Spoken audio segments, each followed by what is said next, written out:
চুক্তিভিত্তিক উৎপাদন ব্যবস্থা না থাকায় বাড়ছে না প্রক্রিয়াজাত খাদ্যপণ্যের রপ্তানি, ফলে কাঙ্ক্ষিত ক্রয়াদেশ পাচ্ছেন না এ খাতের উদ্যোক্তারা, যা থেকে উত্তরণে সরকারের সহায়তা চেয়েছেন খাত সংশ্লিষ্টরা।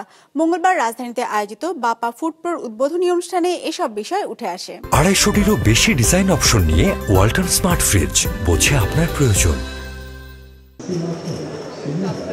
প্রক্রিয়াজাত কৃষিপণ্য উৎপাদনকারী প্রতিষ্ঠান অ্যাগ্রোভার্টস লিমিটেড 2021 সালে যাত্রা শুরু করা প্রতিষ্ঠানটি বিস্কিট, চানাচুর, আচার, মুড়ির মতো 58 ধরনের পণ্য প্রক্রিয়াজাত করে আসছে, যা মূলত রপ্তানি করা হচ্ছে কানাডা, সিঙ্গাপুর, দুবাই সহ 5টি দেশে।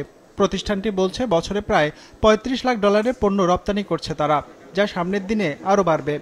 আমরা চেষ্টা দেখতেছি যে আমাদের প্রোডাক্টের ডিমান্ডও আলটিমেটলি বাড়তেছে। আমাদের যেমন মালয়েশিয়াতে আপনি দেখবেন যে সরিষার তেল, তারপরে আমাদের একটা চানাচুর আছে গার্লিক চানাচুর, ড্রাই কেক, খুবই ফেমাস।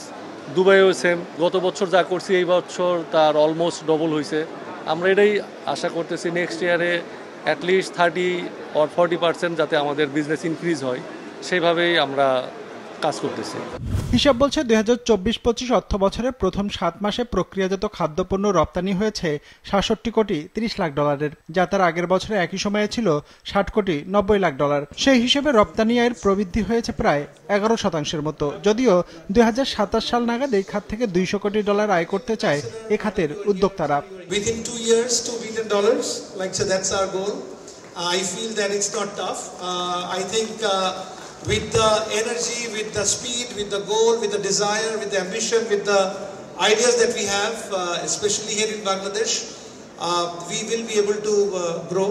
দশম বাপা ফুড প্রোর উদ্বোধনী অনুষ্ঠানে উদ্যোক্তারা বলেন, প্রক্রিয়াজাত খাদ্যপণ্যের রপ্তানি বাড়ানোর সুযোগ থাকলেও চুক্তিভিত্তিক উৎপাদন ব্যবস্থা না থাকায় তা সম্ভব হচ্ছে না, ফলে কাঙ্ক্ষিত মাত্রায় এগুতে পারছে না এই খাত। এমন অবস্থায় সরকারের সহায়তার দাবি জানান তারা।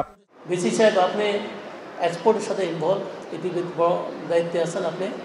আমার মনে হয় আপনি যদি উদ্যোগ নেন তাহলে আমরা এই সিএফের পারমিশনটা আমরা পাবো। EPB is always with you, work with BAPA hand in hand, and we will, materially the vision, the action plan you define, any support EPB or government will extend to you and we will work together. প্রক্রিয়াজাত কৃষিপণ্য উৎপাদনের সঙ্গে সম্পৃক্ত দেশি বিদেশি 2 শতাধিক প্রতিষ্ঠান অংশগ্রহণ করেছে এবারের মেলায়। 3 দিন ব্যাপী এই মেলা শেষ হবে 28 ফেব্রুয়ারি। প্রতিদিন সকাল 10টা থেকে সন্ধ্যা 7টা পর্যন্ত খোলা থাকবে সাধারণের জন্য। রঞ্জিবুল মিজান, বিজনেস রিপোর্ট, মাছরাঙ্গা টেলিভিশন।